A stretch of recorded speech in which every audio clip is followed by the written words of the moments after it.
Hey guys, and welcome to my channel. So there are a lot of dumb people on this planet, but despite being a K-pop stan myself, I can say with confidence that K-pop stans are in a whole other league.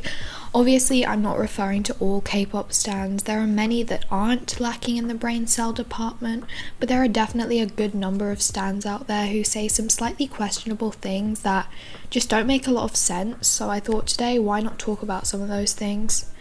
Big fat disclaimer, this video isn't me trying to be fake woke or being like, oh my god, everyone's so dumb, I'm so much better than everyone else.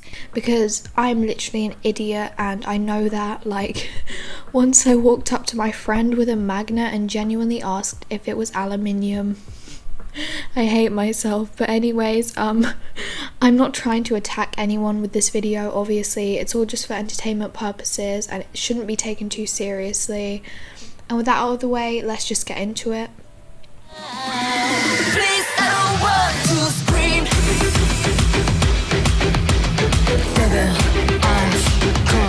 There aren't many K-pop stans who outright say this, but there are definitely a lot who like to act like they're better than everyone else for the stupidest reasons. For example, there are lots of K-pop stans who stan only underrated groups and bash people and call them basic if they like Blackpink or BTS. By the way, Dynamite's a bop, but anyway, or any other popular groups. People really think that they're special and have superior taste to other people just because they stan groups that aren't always the center of attention. And I mean, sure, it's great that you're giving not so well-known groups attention and you're completely allowed to stan those groups, but bashing other people and thinking you're above them just because of that literally makes you sound like Jughead from Riverdale, and that is not a compliment. Groups like, for example, Dreamcatcher and Nature are cool, but stanning them does not make you edgy or quirky. I also find it so stupid when people think that they're the best because they bias the quote-unquote mistreated member of a group. I'll touch on the misuse of the word mistreated in a second, but there are so many people who think that they're better than other stans just because the member who gets the least lines, screen time and or center time is their bias. Like, my ITZY bias is Chaeryeong, and I think in some ways she deserves better. Like, she's literally a main dancer, but she rarely gets center time and she hasn't had any dance breaks to herself. But you don't see me dragging people who have Yeji as a bias, you know, it's just dumb. And can people stop saying that they're better fans because they've been standing for longer than the other fans? Like, yeah, it's cool to stan a group from debut, but that doesn't make you above everyone else in the fandom.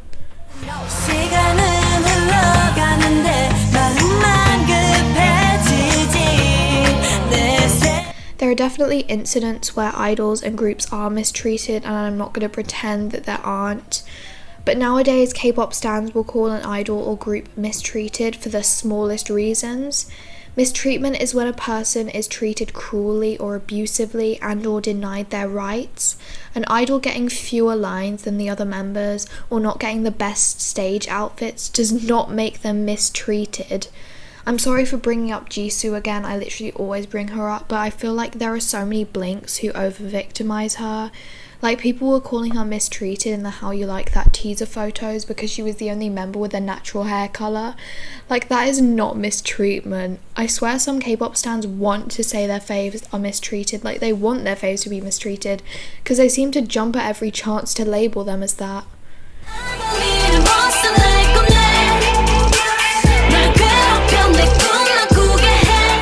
Whilst some K-pop fandoms definitely have more toxic fans than others, I really don't understand it when I hear people bragging about how non-toxic their fandom is. I'm a Revelove myself, and I've heard other Reveloves talking about how non-toxic the fandom is, and whilst yes, it may not be as bad as, for example, the Blink fandom, and of course there are many great people within the Revelove fandom that I've come across, but it doesn't make sense to say that it is completely non-toxic. For example, I've seen so many Reveloves who like to bash Blackpink for their vocals and compare them to Red Velvet and be like, oh my god, Red Velvet is so much better. And this doesn't just go for Reveloves, it goes for every fandom. As I said, so many fandoms have people who are so proud of their fandom and will talk about how it's so non-toxic and great and just perfect, but you cannot speak for your entire fandom, especially when you obviously don't know everyone in your fandom personally. Sadly, every fandom has toxic fans, just some have more and some have louder ones.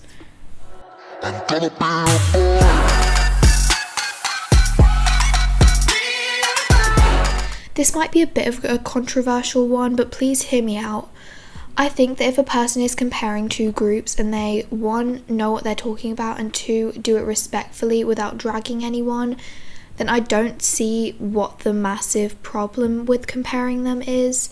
You don't have to watch videos that compare groups, and you don't have to like comparing groups, but if a person is being reasonable and constructive about it, then I don't see why there is such a big stigma around it.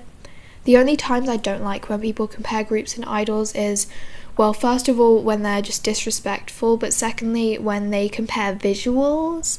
I don't know, I feel like the whole world of K-pop is really weird about visuals, and it just seems a bit odd to me when people compare visuals like it's a skill or talent to be good looking. Another thing I don't understand is, why do people get so mad when you mention a group or idol on a video that is about a different group? Yes, sometimes it's annoying, and if people are just trying to promote their faves or using their faves to drag the group in question, then I don't agree with it. But say you're giving an example or something and an idol's name briefly comes up in conversation, I swear there will be like 50 replies on the comments saying, why are you mentioning another idol? Stop talking about them. This isn't about them. I'm like, oh my god, can you chill? Like, some K-pop stans are really oversensitive, but anyways. Don't mess on my tempo. 들어봐, 이건 충분히야. I said don't mess on my tempo. 그녀의 맘을 훔칠. I swear, when Jennie and Kai were exposed for dating, some people were acting like they committed like 70 war crimes. Like, one thing I'll never understand about K-pop is why people act like it is an appalling or offensive thing to date someone. Like, it is a very normal thing to do, and being an idol does not change that. I think the main reason behind like dating bans and stuff is so that idols stay single so that certain fans can fantasize about being with them.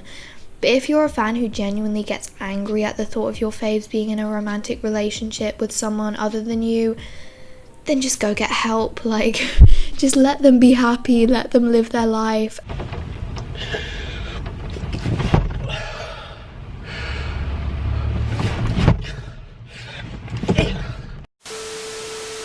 And the fans who actually think that they have a chance of being in a relationship with their faves, this is gonna sound mean, but you're delusional. They literally do not know you exist. I'm sorry. And for real, there are like 12-year-olds out there who think they can be with idols who are in their 20s. I'm like, hun, that's illegal. How you like that?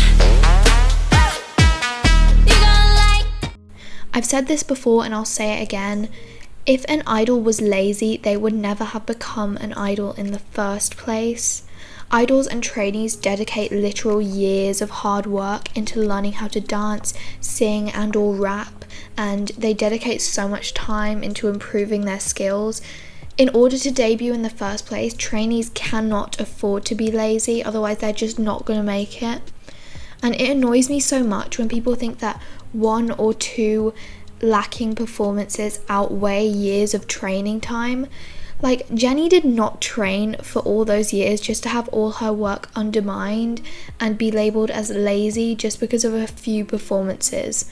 The way that people treated Jennie during her lazy scandal was honestly horrible, but that's a topic for another day.